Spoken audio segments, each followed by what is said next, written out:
En el siglo III, con los bárbaros acechando, usurpadores en las fronteras y rebeldes en la misma Roma, el emperador Aureliano recurrió al dios de los soldados y consiguió unificar y restaurar el desmembrado Imperio Romano. Pero fue asesinado antes de que sus esfuerzos pudieran dar resultados, dejando otra vez a la nación expuesta al peligro. En los consternados días del Imperio Romano, muchos gobernantes compitieron por el poder. En medio del caos surgiría un hombre que eliminó a sus rivales y unificaría el imperio bajo un nuevo dios, Constantino, que no se detendría ante nada para salvar a una agonizante Roma. El Imperio Romano, Constantino el Grande.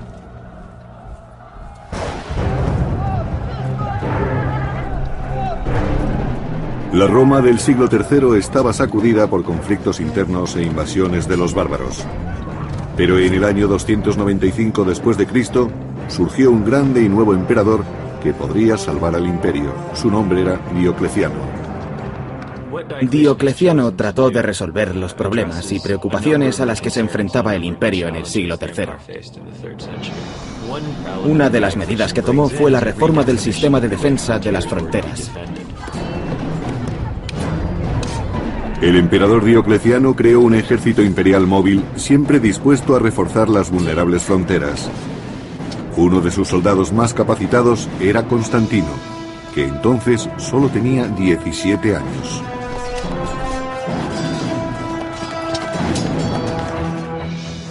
Era un soldado muy distinguido, lo que significa que era muy valiente en el combate y que realizaba toda clase de acciones atrevidas. Aquellos primeros signos de grandeza de Constantino no escaparon a la atención de Diocleciano, que mantuvo cerca de sí al joven soldado con la intención de prepararlo para ocupar un puesto importante en el imperio.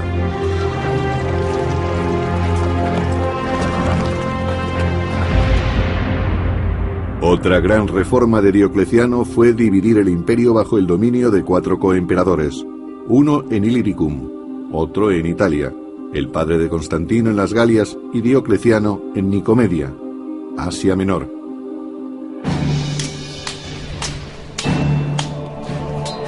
Diocleciano sabía que era muy fácil que los coemperadores se volvieran contra él.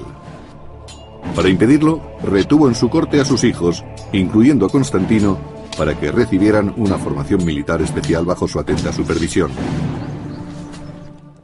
Constantino fue enviado a la corte de Diocleciano, donde recibió la educación propia de la clase alta, literatura, filosofía. Estudió griego, que no todo el mundo lo aprendía, pero lo más importante es que recibió una educación militar. Pero la vida de Constantino en la corte era de todo menos cómoda. Para ser emperador y hacer de padre, Diocleciano gobernaba con mano de hierro. Con el tiempo empezó a gobernar con edictos que cada vez eran más instructivos hasta llegar al extremo. En ellos le decía al pueblo lo que debía de hacer para ser mejores ciudadanos y cosas de ese tipo.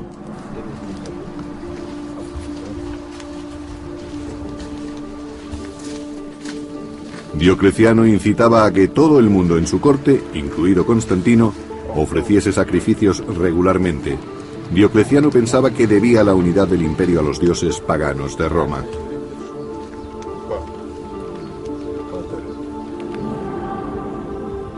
Pero otra religión estaba captando muchos adeptos, haciendo que peligraran los planes de Diocleciano. Los fieles de aquella fe adoraban a Jesucristo, el Hijo de un nuevo Dios.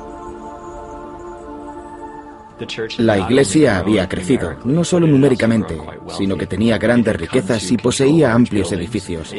Era una institución muy próspera dentro del Imperio Romano.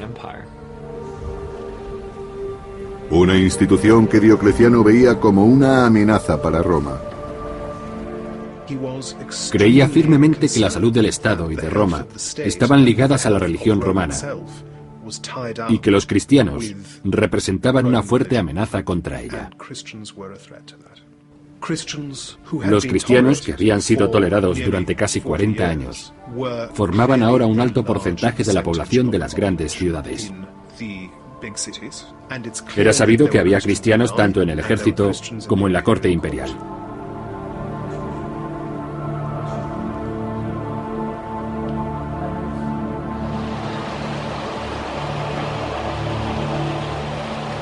Diocleciano exigió que todos los soldados del ejército imperial ofrecieran sacrificios a los dioses de Roma, algo a lo que se negaron muchos cristianos.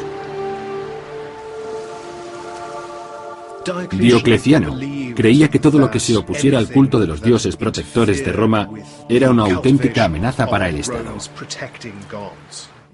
algo que podía acabar destruyéndolo desde dentro. Y eso pensaba de los cristianos en su ejército, que podían volverse contra el imperio.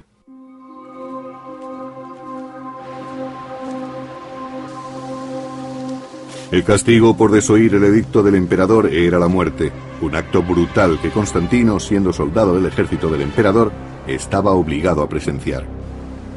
Constantino empezó a preocuparse por el miedo y la discordia originados por las reformas de Diocleciano, una discordia que pronto se extendería fuera del ejército.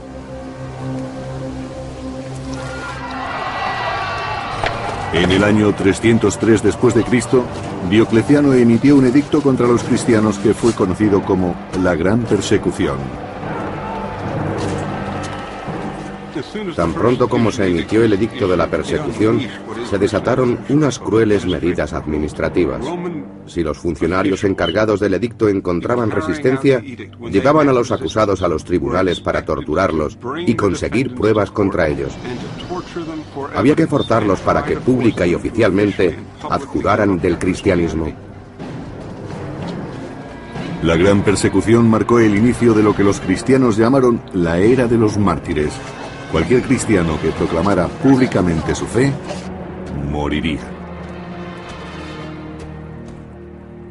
La persecución de Diocleciano dejó atrás las demás persecuciones. Probablemente fue el momento en que más cerca se estuvo de erradicar el cristianismo. Puede que por eso se haya dicho que muchos de los mártires venerados por la Iglesia cristiana padecieron bajo el dominio de Diocleciano.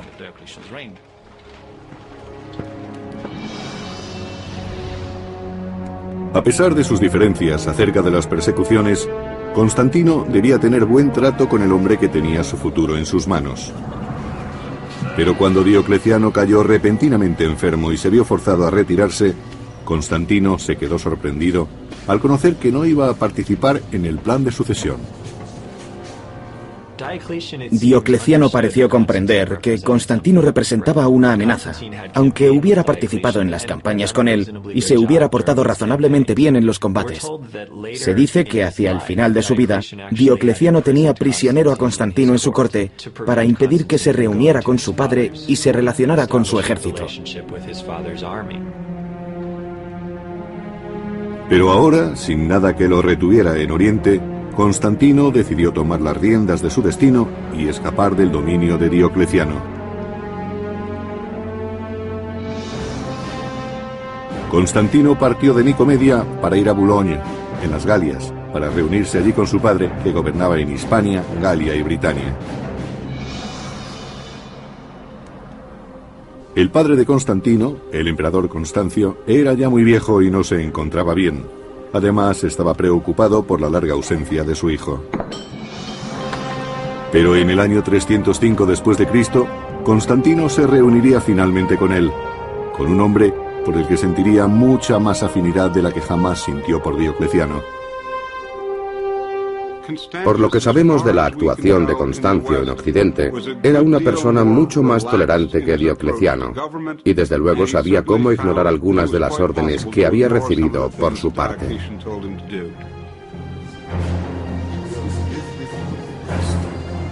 Constantino notó que su padre era un gobernante mucho más compasivo, y Constancio se dio cuenta de que su hijo sería el hombre que un día podría ocupar su trono.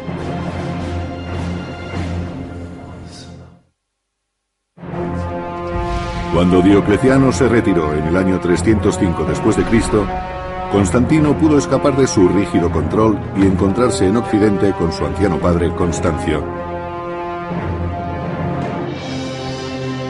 Constancio, uno de los 4 coemperadores de Roma, gobernaba Hispania, Galia y Britania, ahora amenazadas por los bárbaros pictos. En el año 305 después de Cristo, él y Constantino partieron de Boulogne para sofocar una rebelión en Britania. Los pictos eran una feroz tribu que vivía en la actual Escocia y atacaban desde hacía tiempo la Britania romana. Su sangrienta forma de combatir representaba una seria amenaza para Constantino y su padre. Esos vecinos bárbaros del siglo IV estaban mucho mejor organizados de lo que habían estado en generaciones anteriores. En Europa los ejércitos romanos tuvieron que mantener campañas mucho más difíciles que las de sus antecesores. Para empeorar las cosas, la salud del emperador Constantino decaía rápidamente. Que un emperador enfermo fuera a combatir, como cuando fue con su hijo a luchar contra los pictos, es otra muestra más de lo seria que era la matanza.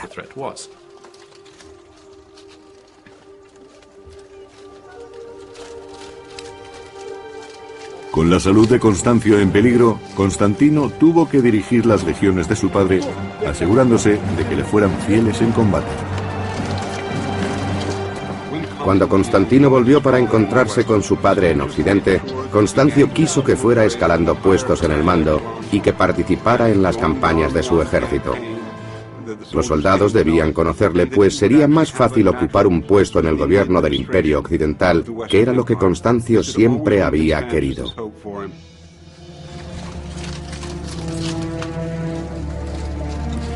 Con su destreza militar, Constantino se ganó la lealtad del ejército, pero la victoria no pudo salvar la vida de su padre.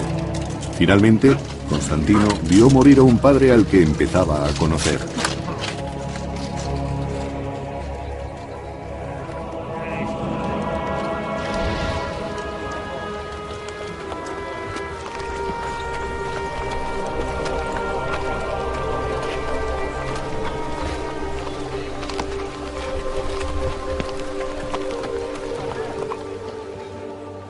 Cuando murió su padre, el ejército proclamó emperador a Constantino. En cierto sentido era natural. Los soldados conocían bien a su padre y le habían sido fieles. Ahora conocían también a su hijo Constantino y sabían hasta dónde podían llegar con él. En un imperio donde la muerte de un gobernante conducía con frecuencia a violentos golpes de Estado, el acceso al trono de Constantino fue tranquilo e incruento.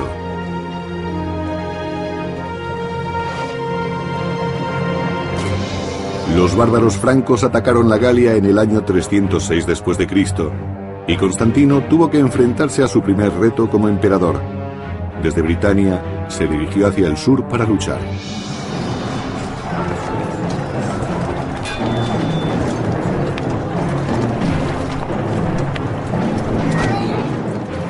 Los francos vieron, con la muerte de Constancio, la oportunidad de aprovecharse de Constantino. Pero este demostró tener una gran capacidad como dirigente y los derrotó en la primera incursión. Constantino, ahora emperador, no perdió tiempo para demostrar su valía. Se suponía que el emperador debía estar personalmente al frente del ejército y también se esperaba de él que ejerciera el mando en primera fila. Parece que Constantino era un militar de una gran capacidad. Con frecuencia dirigía las cargas de caballería en los combates y era un táctico muy capaz. También era inteligente y sabía que para ejercer el mando tenía que ganarse la confianza de su gente. Y los caudillos francos capturados le ofrecieron la oportunidad perfecta para conseguirla.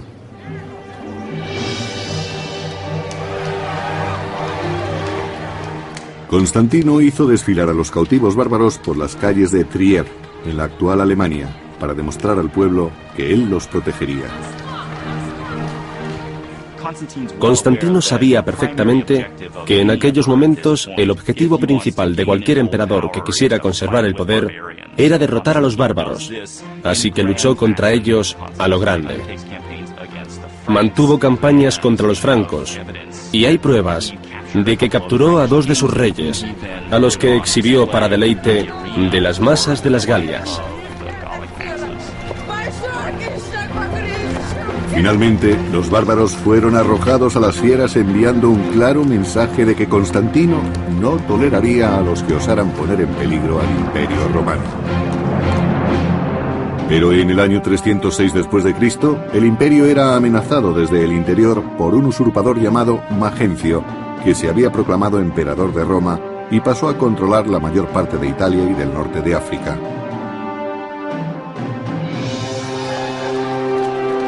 El usurpador, Magencio, ganó apoyos prometiendo recortar los impuestos y dar trigo gratis al pueblo de Roma. Como Constantino, era hijo de un coemperador anterior. Constantino fue proclamado emperador por sus legiones en julio del año 306. Magencio permaneció en Roma y donde decía, sí, le han hecho emperador, yo lo seré también. Y a finales del año 306 fue proclamado emperador también. Pero a diferencia de Constantino, la reivindicación de Magencio no era legítima. Magencio había derrotado, encarcelado y finalmente asesinado al legítimo coemperador de Italia. Muy pronto las gentes de Roma se dieron cuenta de que sus promesas no eran más que mentiras. En el año 311 después de Cristo, los romanos se sublevaron cuando vieron que el trigo gratis y el recorte de impuestos eran solo para los ricos. El resto robaba para sobrevivir. Magencio no fue un gobernante popular. Era despiadado, sofocaba las revueltas con demasiada sangre. Circulaban rumores de que seducía a las hijas de los senadores. Había problemas con el suministro de trigo e imponía impuestos a gente que no los había tenido antes. El desesperado levantamiento de las clases oprimidas de Roma ofreció una gran oportunidad a Constantino.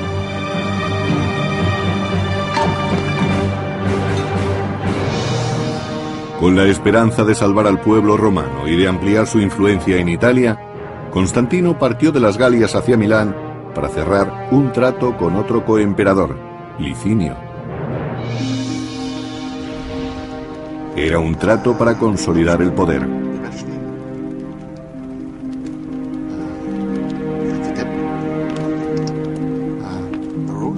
Para sellar su alianza, Licinio se casaría con la hermanastra de Constantino.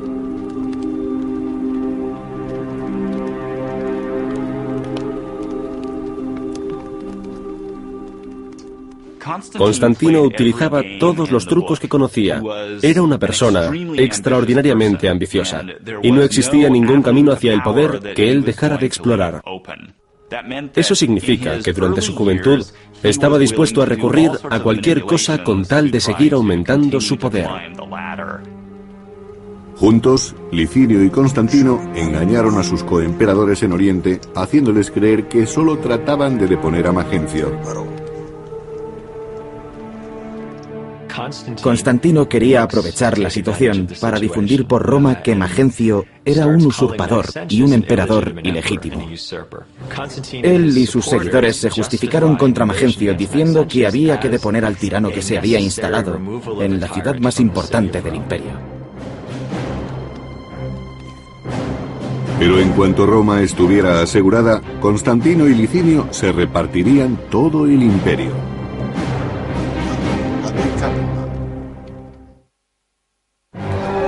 En el año 306 después de Cristo, cuando el usurpador Magencio se hizo con el poder en Roma, Constantino selló un trato con el también ambicioso coemperador Licinio para eliminar a Magencio y repartir el imperio entre los dos.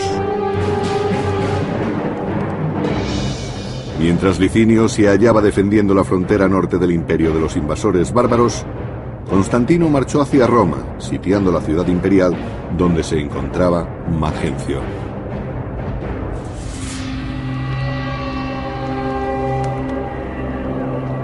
Tras las murallas de Roma, Magencio, pagano devoto, basaba su estrategia en la lectura de entrañas que hacía su sacerdote.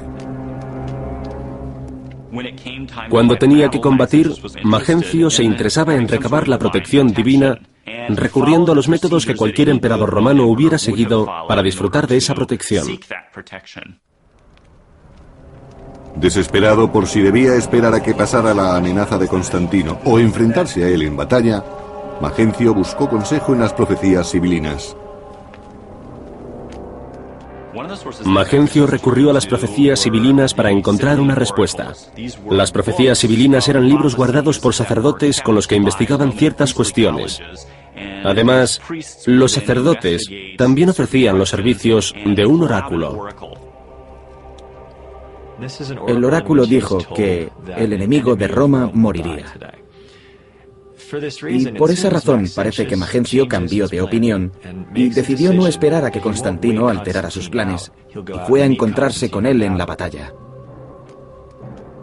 Considerando que el enemigo de Roma mencionado por el oráculo era Constantino, Magencio preparó a su ejército para el combate.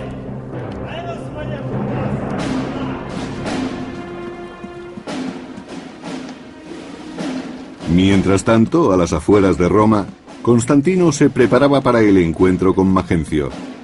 Constantino estaba inquieto, pues sabía que sus legiones eran inferiores numéricamente. Constantino estaba muy preocupado por el número de sus fuerzas y aceptó el consejo de que rezara a algún dios. En respuesta a sus oraciones, tuvo una visión que interpretó como un signo cristiano. El historiador del siglo IV, Eusebio de Cesarea, nos relata lo que se cree que sucedió tal como el mismo Constantino dijo. Alrededor del mediodía, cuando empezaba a declinar el día, vio en los cielos ante él el signo de una cruz luminosa. Dijo que estaba por encima del sol y que tenía una inscripción: con este signo vencerás. Según dijo, vio un símbolo que parecía una cruz con una especie de letra P superpuesta.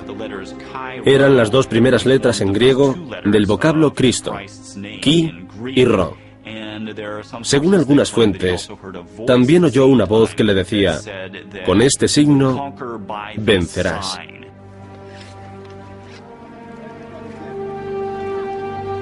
Constantino ordenó a sus soldados que pusieran Chi y Ro en sus escudos como enseña, convirtiendo el símbolo del cristianismo en un objeto de honor y no de persecución. Constantino adoptó un nuevo dios, o un dios que antes había sido rechazado y que ahora pasaba a ser un símbolo de poder divino y de victoria. Aceptando el dios de los cristianos, el dios que había sido perseguido por anteriores emperadores, Constantino revolucionó las creencias. Con su conversión, Constantino transformó la inminente batalla contra el pagano Magencio en una prueba entre religiones. Constantino se encontró con Magencio en el puente Milvio, sobre el río Tíber. Era el único obstáculo entre él y su camino hacia Roma.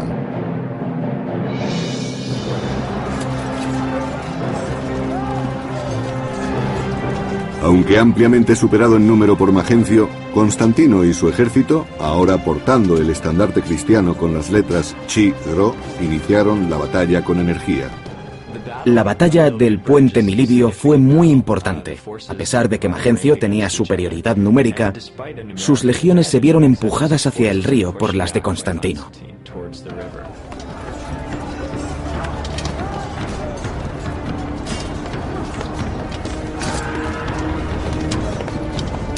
En las orillas del Tíber quedó sellada la suerte de Magencio.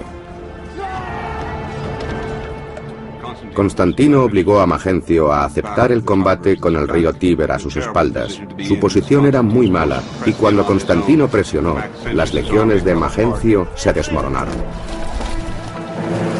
Sin otra alternativa, Magencio huyó con sus soldados tratando de cruzar el Tíber a nado para llegar a Roma.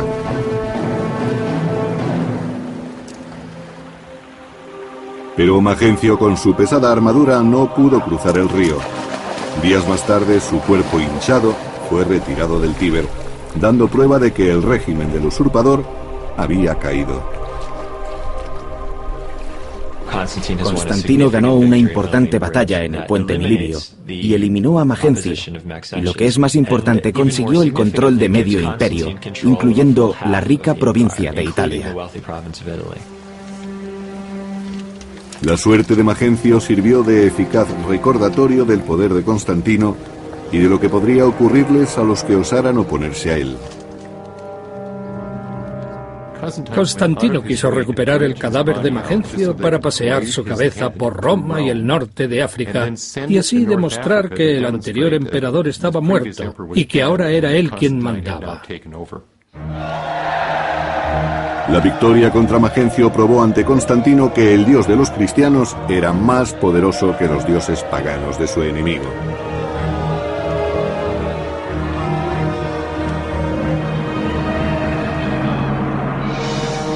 Con la derrota de Magencio, todo el imperio occidental pasó a manos de Constantino, y tal y como acordaron, dejó Oriente para Licinio.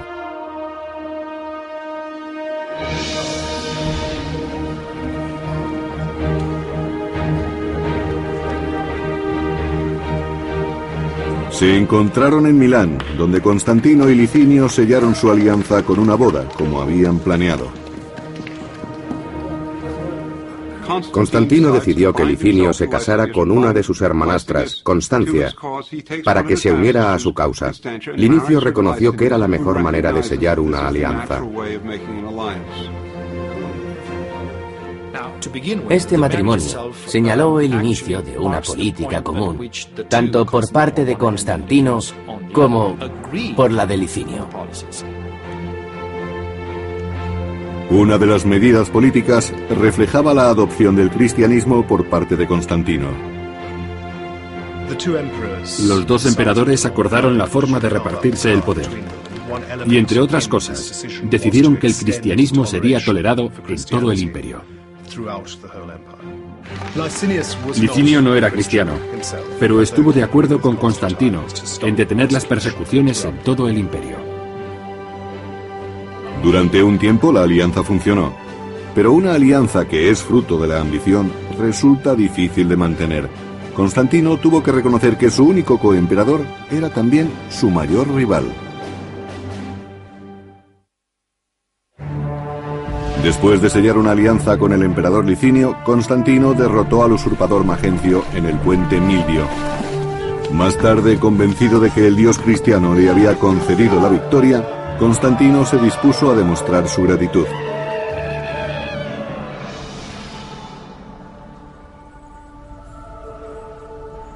Por primera vez en 10 años, los cristianos del imperio pudieron realizar sus cultos en libertad y por primera vez su fe sería compartida con el emperador. Constantino se había convertido al cristianismo y abrazó seriamente la tarea de defender la Iglesia cristiana y seguir su doctrina. Su familia, incluyendo su hijo y heredero Crispo, se convirtieron también al cristianismo. Constantino no solo toleró a la nueva Iglesia, sino que en los territorios que estaban bajo su mando favoreció mucho a los cristianos. En el año 313 después de Cristo, Constantino y Licinio emitieron conjuntamente el llamado Edicto de Milán, recordado por el autor Lactancio del siglo IV. Garantizamos libertad a los cristianos y a todo el pueblo para que elijan la religión que deseen, para que sea cual fuere la divinidad que se encuentra en los cielos, permanezca apaciguada y sea favorable a nosotros y a los que están bajo nuestro gobierno.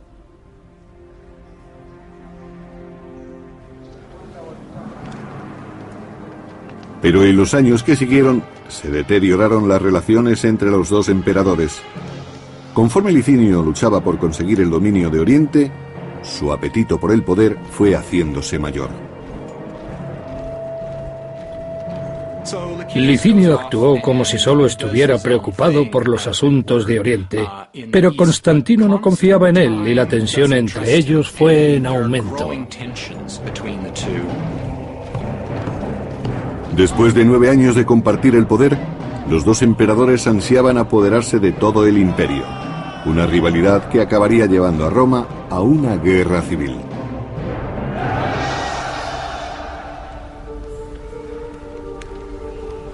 En Oriente, los cristianos cargaron muy pronto con el peso del creciente conflicto. Al apoyar al emperador cristiano Constantino, se convirtieron en la mayor amenaza para Licinio, y por ello tuvieron que pagar un alto precio.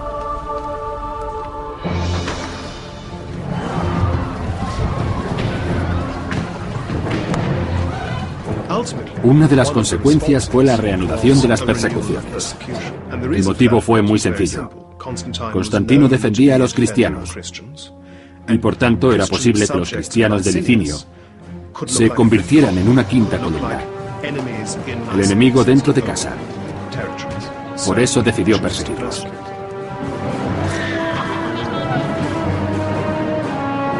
Al mismo tiempo que quemaban iglesias y libros religiosos, desapareció la antigua alianza entre Licinio y Constantino.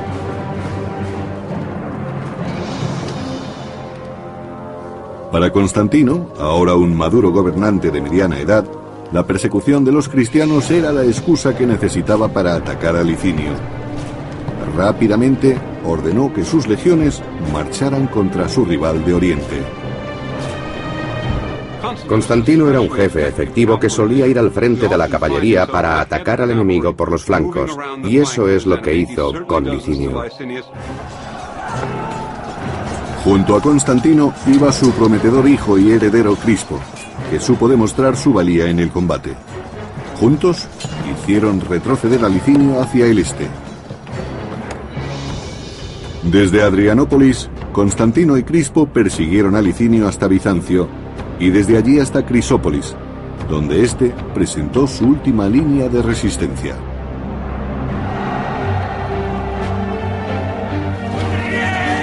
Allí, en el año 324 después de Cristo, arriesgándolo todo por el imperio, Constantino y Crispo se enfrentaron cara a cara con Licinio.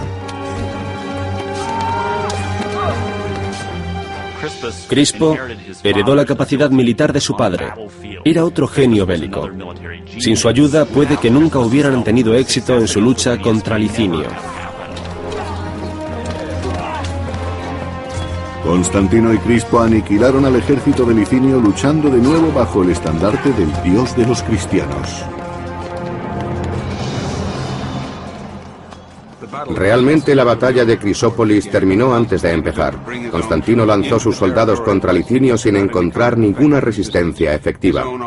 Consiguieron victorias fáciles. La confianza que Licinio parecía tener en sí mismo era mínima. Y en la batalla final, la victoria hizo que Constantino quedara como único dirigente de todo el imperio. Según Eusebio, obispo de Cesarea,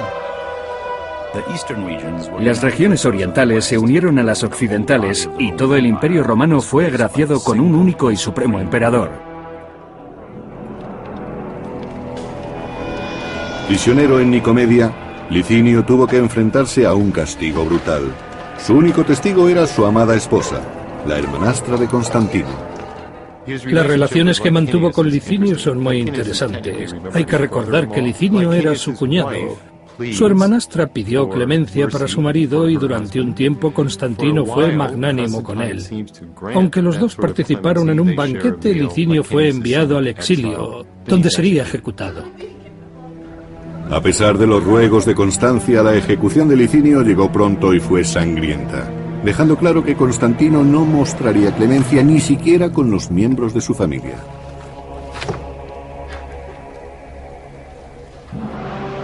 Después de eliminar a Licinio, Constantino quedó como el único gobernante del unificado imperio y quiso que su hijo Crispo le ayudara en calidad de emperador de Occidente.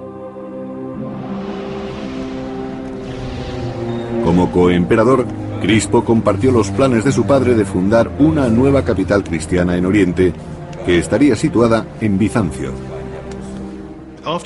Después de que Constantino se hiciera con todo el imperio, quiso fundar una ciudad totalmente nueva que llevaría su nombre, Constantinopla. Escogió un lugar estratégico a mitad de camino entre las fronteras más importantes y deliberadamente quiso que fuera una ciudad que no tuviera nada que ver con predecesoras paganas. Debía ser una ciudad que no tuviera ninguna tradición rival. Una ciudad cristiana. Pero cuando sus mayores sueños comenzaban a dar fruto, surgieron problemas entre las personas más queridas de Constantino, su mujer Fausta y su hijo Crispo. Crispo era hijo de la primera mujer de Constantino. Sus 3 últimos hijos eran de Fausta, su segunda mujer. No se pudo evitar que hubiera algo de tensión entre las dos familias, especialmente por parte de Fausta, porque ella claramente quería lo mejor para sus hijos. Pero Crispo se interponía en su camino. Celosa de que a Crispo se le hubiera dado el imperio de Occidente, Fausta estaba decidida a asegurar más poder para sus hijos. No importaba a qué precio. Con su hijo Crispo, Constantino había derrotado a Licinio, su último rival, consiguiendo por fin unificar el imperio bajo la nueva fe cristiana.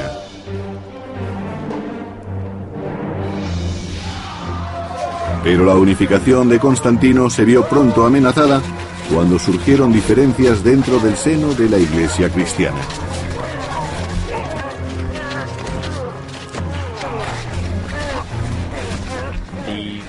Hubo un gran revuelo entre los cristianos del Imperio de Oriente debido a una controversia sobre la naturaleza de Cristo, unida a la cuestión sobre quién debería ser el primado de la Iglesia de Oriente. Los obispos rivales incitaban a las gentes a que atacaran a otros cristianos con creencias diferentes. Se generó una violencia desconocida desde los tiempos de la persecución, ahora 20 años atrás. Desesperado, Constantino exigió que los altos cargos de la Iglesia pusieran fin a tan sangrienta controversia. Por eso convocó un concilio con más de 300 obispos que se reunieron en la ciudad de Nicea. Allí les exigió que llegaran a una definición única de las creencias cristianas.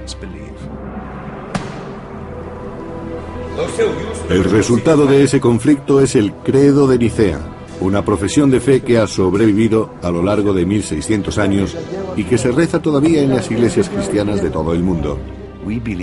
Creo en un solo Dios, Padre Todopoderoso, Creador del cielo y de la tierra, de todo lo visible y lo invisible.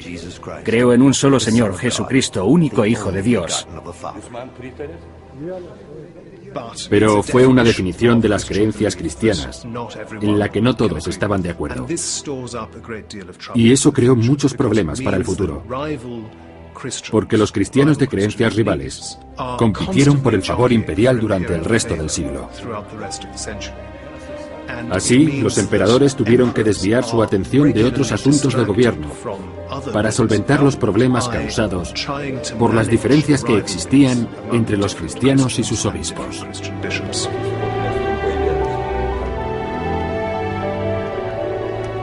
Quizás aquella distracción no dejó ver a Constantino lo que estaba ocurriendo entre sus seres más cercanos. En el año 326 después de Cristo, Fausta, la mujer de Constantino, levantó una calumnia contra su hijastro Crispo. Crispo era el hijo mayor de Constantino. Procedía de un matrimonio anterior, por lo tanto no tenía la misma madre que sus hermanos. Existía una rivalidad latente entre Crispo y sus 3 hermanastros, más jóvenes que él. Fausta urdió un complicado y sorprendente plan y afirmó que Crispo había tratado de seducirla. Las cosas no fueron muy bien para Crispo. Fausta ansiaba apartarlo de su camino para que sus hijos legítimos sucedieran sin problemas a Constantino.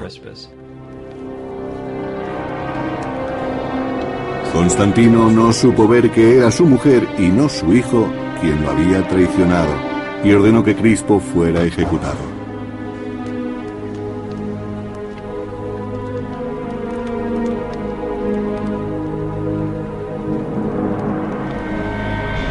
Prisionero en la lejana Pola, la actual Croacia, Crispo insistió en su inocencia. Pero aunque sus protestas cayeron en el vacío, tuvo una persona que abogó por él en la corte de Constantino. Constantino fue persuadido por su propia madre, Helena, de que quizá hubiera sido Fausta la que había urdido aquella pequeña conspiración en contra de su primogénito, diciendo que había sido violada o agredida por Crispo. Fausta quería que prevalecieran los intereses de sus hijos por encima de todo. Constantino había actuado demasiado deprisa, pero se dio cuenta de ello. Fausta pagó su traición con la vida, pero cuando Constantino reaccionó, era ya demasiado tarde para salvar la vida de Crispo. Los guardias ya habían recibido órdenes de ejecutar al heredero. No sabemos con exactitud lo que ocurrió, pero para el Imperio Romano fue un terrible golpe el que Crispo fuera sacrificado en ese momento de su vida. Sobre la conciencia de Constantino cayó una pesada carga. Como una especie de penitencia, Constantino pasó los últimos años de su vida edificando iglesias en Jerusalén, Belén, Constantinopla y Roma. Entre aquellas iglesias hubo una en Roma que fue construida donde se creía que se encontraba la tumba de San Pedro, un lugar de peregrinación que ha perdurado hasta nuestros días. A Constantino se le conoce más por sus iglesias. Eso es a la vez una muestra de su inclinación al cristianismo, así como una manifestación de su fe. Rehusando abandonar su fe a pesar de los enfrentamientos por los que tenía que pasar, Constantino dirigió la construcción de una iglesia dedicada a San Pedro.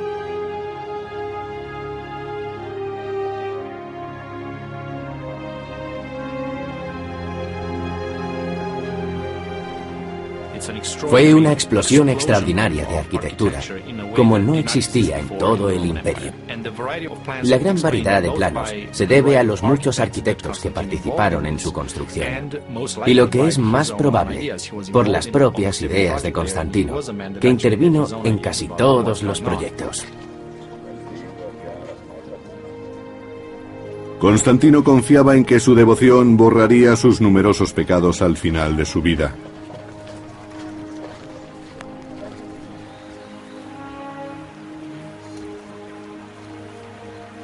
Constantino sabía que la muerte le andaba cerca. Viejo y sintiéndose enfermo, solicitó finalmente el bautismo en el año 337 después de Cristo. Para Constantino era lógico que quisiera retrasar su bautizo, porque los emperadores tenían que hacer trabajos muy sucios. A veces, debido a su cargo, cometían pecados muy graves. Por eso, posponer su bautizo tenía sentido para él. Así, todos los horribles y sucios pecados que había cometido serían perdonados antes de morir. Perseguido por sus pecados, Constantino solo anhelaba morir con la conciencia limpia, purificado por las aguas del bautismo. Hacia el final de sus días, Constantino se convirtió en una especie de visionario que desde que fue bautizado solo quería despojarse de la púrpura imperial para vivir a partir de entonces como clérigo. Antes de morir, Constantino encontró la paz en la fe, según dejó escrito. Sé que he sido bendecido.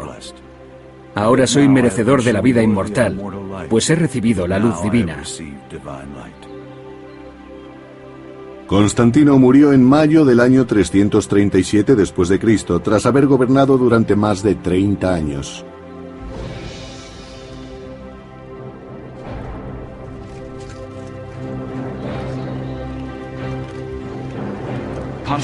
Constantino tuvo un éxito tremendo como emperador y como jefe militar. Fue un hombre que llegó al poder gracias a su enorme ambición, y cada vez que pudo, utilizó esa ambición para triunfar día a día. Durante toda su vida, Constantino luchó por mantener la frágil unión del imperio, reunificado bajo su nueva religión, pero nada, incluida la fe, podría salvar ya a Roma.